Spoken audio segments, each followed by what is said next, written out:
नमस्कार, झारखंड समाचार में आप सबों का स्वागत है। आइए जानते हैं आज की तमाम छोटी बड़ी मुख्य खबरों को। पिता शिबू सोरेन और भाई बसंत सोरेन के साथ मेरे भाई के रिसेप्शन में पहुंचे सीएम हेमंत सोरेन, नव दंपति को दी बधाई। झारखंड के मुख्यमंत्री हेमंत सोरेन मंगलवार की शाम सड़क मार्ग से सरायकेला खरसावां के चांडिल पहुंचे। चांडिल के घातकीडी गांव पहुंचने पर मुख्यमंत्री को जिला प्रशासन द्वारा गार्ड ऑफ ऑनर दिया गया। मुख्यमंत्री यहां नौनिहाल में आयोजित एक विवाह समारोह में अपने पिता शिबू सोरेन और भाई बसंत सोरेन के साथ भाग लेने पहुंचे थे। उन्होंने नव दंपति को बधाई दी। इस अवसर पर स्थानीय लोगों ने भी मुख्यमंत्री का स्वागत किया। इस दौरान मुख्यमंत्री को स्थानीय लोगों ने भी अपनी समस्याओं से संबंधित ज्ञापन सौंपा। सीएम हेमंत सोरेन ने मामा लखीराम किस्कू के पुत्र धर्म किस्कू व वधु को दाम्पत्य जीवन की शुभकामनाएं देते हुए आशीर्वाद दिया। 6 कलाकारों ने मुखौटा फेंट कर सौंपा ज्ञापन। चांडिल अनुमंडल के 6 कलाकारों ने सीएम हेमंत सोरेन को 6 मुखौटा भेंट कर ज्ञापन सौंपा। ज्ञापन में कहा कि इन दिनों पूरी कोल्हान क्षेत्र में 6 नृत्य चल रहा है, जिसमें झारखंड और पश्चिम बंगाल के 6 नृत्य कलाकार झारखंड के विभिन्न गांवों में 6 नृत्य के लिए जाते हैं। इस दौरान ट्रैफिक पुलिस के द्वारा 6 कलाकारों को परेशान किया जाता है, इससे उन्हें काफी परेशानी होती है। मैट्रिक और इंटर साइंस में पास विद्यार्थियों को सीएम ने दी बधाई। मैट्रिक और इंटर साइंस में पास करने वाले विद्यार्थियों को मुख्यमंत्री हेमंत सोरेन ने बधाई दी। ट्वीट करके श्री सोरेन ने कहा कि झारखंड एकेडमिक काउंसिल यानी कि जैक बोर्ड मैट्रिक और इंटर साइंस परीक्षा में उत्तीर्ण होने वाले सभी छात्र छात्राओं को अनेकानेक बधाई, शुभकामनाएं और जोहार। आप सभी नित नई ऊंचाइयों को छुएं, यही कामना करता हूं। इस अवसर पर सभी अभिभावकों को एवं शिक्षकों को भी हार्दिक बधाई देता हूं। आप सबको बता दूं कि जैक 10वीं बोर्ड के परीक्षा परिणाम में एक बार फिर लड़कियों का दबदबा देखने को मिला। आयोग के आंकड़ों के अनुसार इस बार 95.54% लड़कियां पास हुई तो 95.19% लड़कों ने बाजी मारी। श्रेया सोनगिरी 490 अंक लाकर स्टेट टॉपर बनी है। वहीं इंटर साइंस में रामगढ़ की दिव्या अव्वल, सीएम हेमंत सोरेन ने उन्हें भी दी बधाई। सरायकेला के 12 गांव उन्नत गांव के रूप में होंगे विकसित। उजानपुर गांव में पहले फेज में 40 लाख रुपए होंगे खर्च। झारखंड के खासमा विधानसभा क्षेत्र के गमरिया प्रखंड का उजानपुर गांव उन्नत गांव के रूप में विकसित होगा। डॉक्टर भीमराव अंबेडकर उन्नत ग्राम योजना के तहत इस अनुसूचित जाति बाहुल गांव का चयन किया गया है। खरसमा विधायक दशरथ गगराय ने इस योजना के तहत गांव के विकास के लिए विभिन्न योजनाओं का शिलान्यास किया। मौके पर विधायक दशरथ गगराय ने कहा कि क्षेत्र के विकास के लिए लगातार कार्य किया जा रहा है। गाँव में आधारभूत सुविधाएं उपलब्ध कराई जा रही है। इसी कड़ी में उजानपुर को झारखंड राज्य अनुसूचित जाति सहकारिता विकास निगम की ओर से डॉक्टर भीमराव अंबेडकर उन्नत ग्राम योजना के तहत उन्नत ग्राम के रूप में विकसित करने के लिए चयन किया गया है। गांव में बुनियादी सुविधाएं उपलब्ध कराई जाएगी। पहले फेज में करीब 40 लाख की राशि उपलब्ध कराई गई है। यूपीएससी रिजल्ट में झारखंड के अभिनव प्रकाश को मिला 279 रैंक। किसान माता पिता के सपनों को साकार कर रो पड़े। मुझे जब पता चला कि मैं यूपीएससी सिविल सेवा की परीक्षा में पास हो गया हूं और मुझे 279 रैंक मिला तो मैं खुशी से रो पड़ा। मेरा ड्रीम था कि मैं आईएएस बनूं और यह मेरा सपना सच हो गया। सिविल सेवा परीक्षा में 279 रैंक लाकर झारखंड को गौरवान्वित करने वाले अभिनव प्रकाश चतरा जिला के हंटरगंज के रहने वाले हैं। सिविल सेवा परीक्षा में 279 रैंक लाकर झारखंड को गौरवान्वित करने वाले अभिनव प्रकाश चतरा जिला के हंटरगंज के रहने वाले हैं। मैट्रिक के टॉप 10 में 3 आदिवासी, जनरल और BC1 कैटेगरी के 22 स्टूडेंट। झारखंड एकेडमिक काउंसिल यानी कि जैक के मैट्रिक का रिजल्ट आ गया है। टॉप 10 की सूची में कुल 64 स्टूडेंट हैं। इनमें 22 जनरल कैटेगरी के, 22 BC1 कैटेगरी के, 12 BC2 कैटेगरी के, अनुसूचित जनजाति के 3 और अनुसूचित जाति कैटेगरी के 5 स्टूडेंट हैं। मैट्रिक की 64 टॉपर्स में भी लड़कों से ज्यादा लड़कियां हैं। इस लिस्ट में 33 बेटियों ने अपनी जगह बनाई। स्टेट टॉपर श्रेया सोनगिरी है, जिसने 500 में से 490 अंक हासिल किए हैं। वह पूर्वी सिंहभूम के चकुलिया के पुरनापानी आदिवासी हाई स्कूल के स्टूडेंट हैं। रांची में नोट एक्सचेंज का सिलसिला शुरू। बैंकों में सामान्य दिनों की तरह हो रहा है काम। पेट्रोल पंप में 500 रुपए का तेल लेने की है शर्त।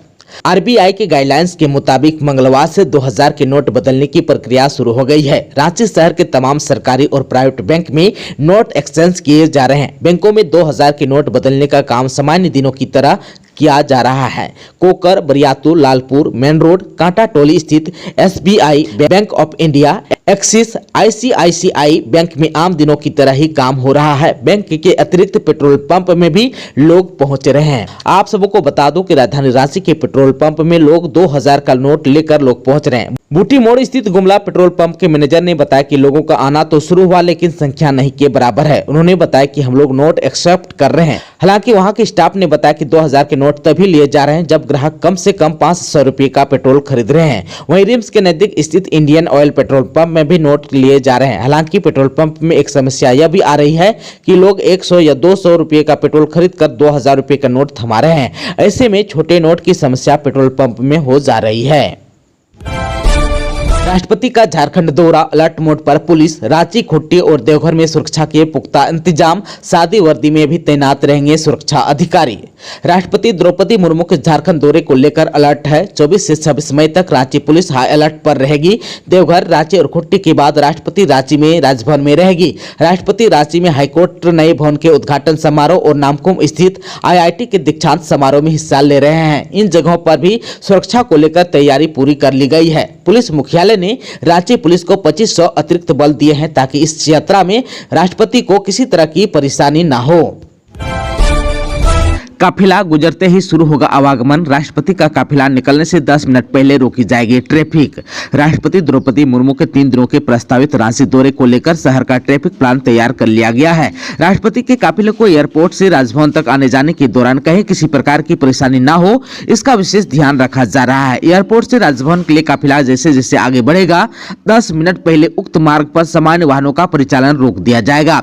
वहीं राष्ट्रपति का काफिला गुजरने के बाद परिचालन शुरू कर दिया जाएगा। सुरक्षा की दृष्टि से निर्धारित मार्ग पर 310 जगहों पर ब्रैकेटिंग कर ब्रांच रोड बंद कर दिए जाएंगे। इससे संबंधित आदेश जारी कर दिया गया है। राष्ट्रपति का काफिला जैसे जैसे आगे बढ़ता जाएगा, पीछे से सामान्य वाहनों के लिए परिचालन खोल दिया जाएगा। किसी भी कटिंग से वाहन सवार को आगे आने जाने की अनुमति नहीं होगी। लोड शेडिंग से परेशान लोगों का फूटा गुस्सा। बिजली कटौती के विरोध में मानगो के कार्यपालक अभियंता का किया घेराव।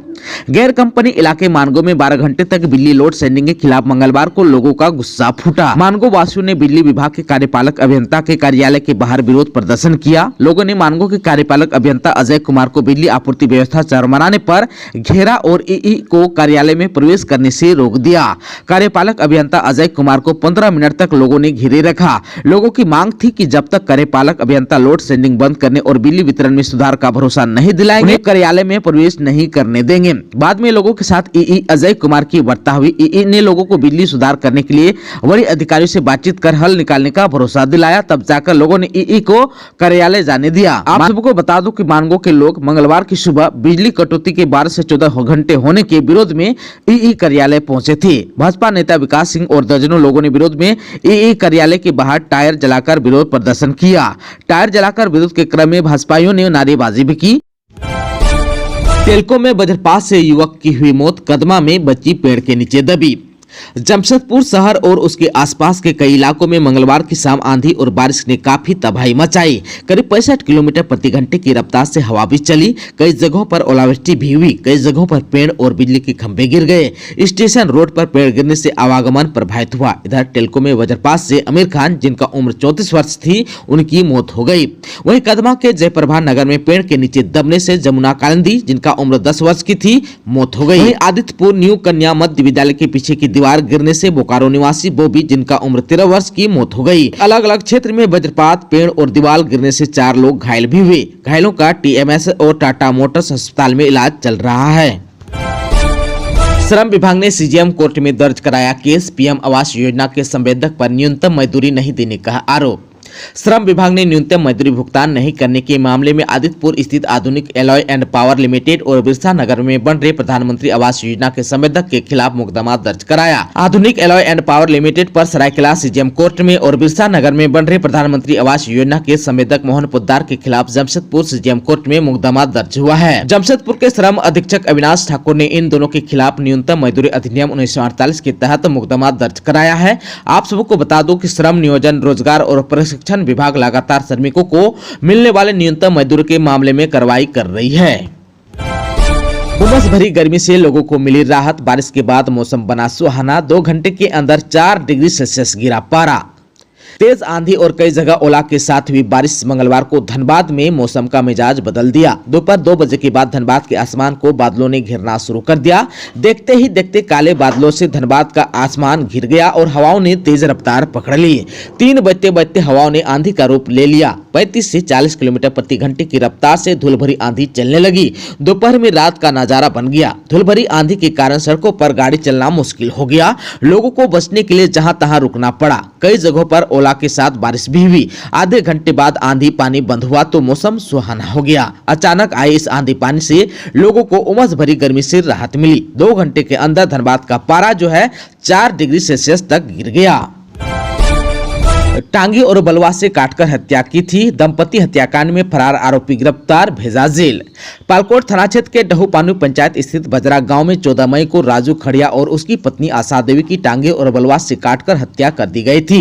पालकोट पुलिस ने त्वरित अनुसंधान करते हुए इस कांड में संलिप्त अभियुक्त लियूस खड़िया को गिरफ्तार कर 15 मई को न्यायिक हिरासत में भेज दिया था। इस संबंध में मंगलवार को पालकोट थाना में प्रेस कॉन्फ्रेंस कर पत्रकारों को जानकारी देते हुए बसिया सर्किल इंस्पेक्टर श्यामनंदन मंडल और थाना प्रभारी अनिल लिंडा ने बताया कि इस दंपति हत्याकांड में फरार चल रहे पारस नगसिया उर्फ पारस किसान उर्फ पारसनाथ राम किसान उर्फ पिंटू किसान पिता अगनू किसान निवासी सुंदरडी थाना पालकोट को गिरफ्तार किया गया। गिरफ्तार के बाद उसने अपना अपराध स्वीकार भी किया है। बताया कि मृतक राजू खड़िया का अपने चचेरे भाई लियूस खड़िया जमीन विवाद चल रहा था। 10 मई को कुसुम पेड़ में लगे लाश छुड़ाने के क्रम में दोनों भाइयों मृतक राजू खड़िया और लियूस खड़िया के बीच झगड़ा हो गया था। इसमें लियूस खड़िया ने राजू खड़िया को टांगी दिखाते हुए जान मारने की धमकी दी थी।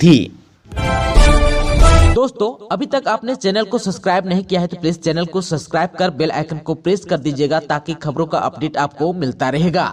इसके साथ ही आज के खबरों में बस इतना ही। हमें दीजिए इजाजत। नमस्कार।